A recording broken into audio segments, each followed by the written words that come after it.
Good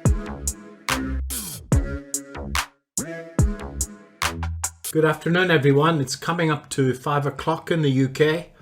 That's midday in the US on Tuesday, the 30th of November.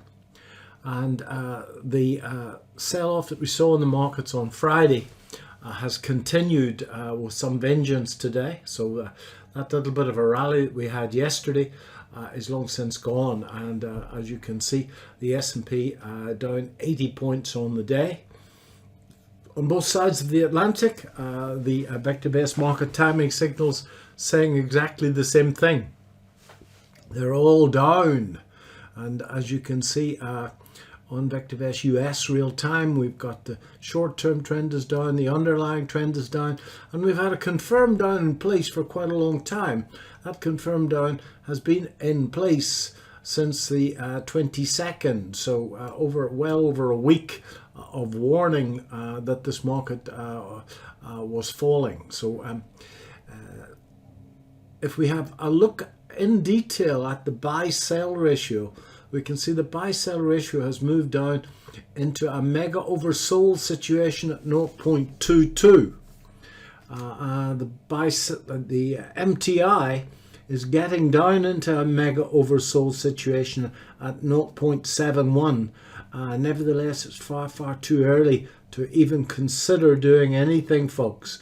And I think your prime consideration at the moment should be capital preservation. Let's have a look at the VectorVest composite itself. Here we are. There's the VectorVest composite. And folks, just remember to have this in context that we're still above the October low. And clearly there's a huge line in the sand that's been running here for a long time around these levels on the VectorVest composite. I would be surprised if this market was bid before that. So I think we'll probably have, even under the most bullish circumstances, we'll have another couple of days of downside here. But nevertheless, we are moving into at least a short-term mega oversold situation where we could quite easily have a bounce. The VectorVest market timing signals will tell us that. At the moment, far too early to do anything. I've cut all my US positions. I made some money on Home Depot. I made some money on Builders. I did well on Nvidia, but I got stopped out for a loss on HDI, I think it's called. So I haven't got any US positions running on the long side at the moment. So nothing to do but watch stop losses. I haven't got a long-term portfolio in the US. I just use the US market for some short-term swing trading, so those are all flat. I'm completely flat in the American market. I have a long-term position portfolio in the UK market, and I base those stops on an end-of-day basis, and I haven't been stopped out of anything as yet. I got stopped out of one share last week, a share called Volex, but apart from that, all the positions are running. I shall see at the end of the day. The London market is well off as well. So this could be classed as a healthy correction. And as you probably have found out by now, these healthy corrections seem far from healthy when you're actually working through them or going through them. But I would suspect we have a little bit more pain to go. That's the S&P 500. And again, I would be surprised if anybody bid the darn thing before it gets to that old top. S&P 500 much more resilient. And the top 500 shares haven't pulled back nearly as much, and as you can see, well above that October low. Again, the broader market getting hit much harder. On the S&P 500, the stochastic is getting down into the oversold area, and that's had a good track record of producing turnaround. So let's watch your stop losses very carefully on both sides of the pond.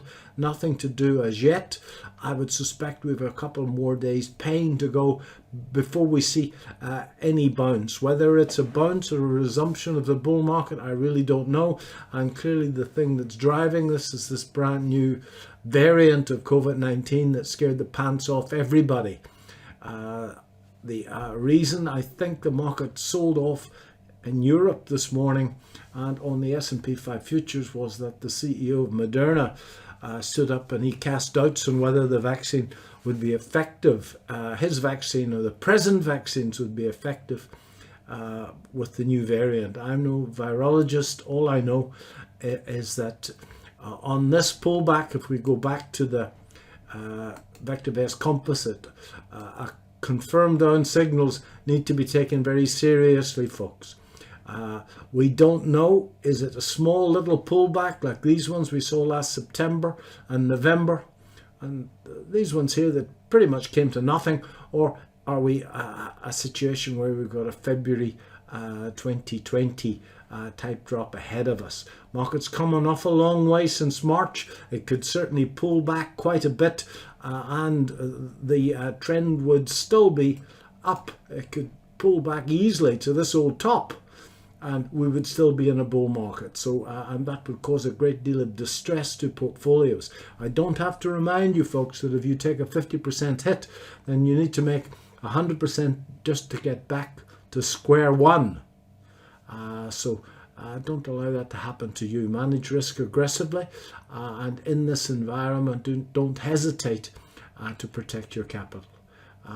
I'll do another couple of videos during the course of the week if I see any sign of a bounce on the indices. Thanks very much indeed. I wish I had something more positive to say to you. Bye-bye.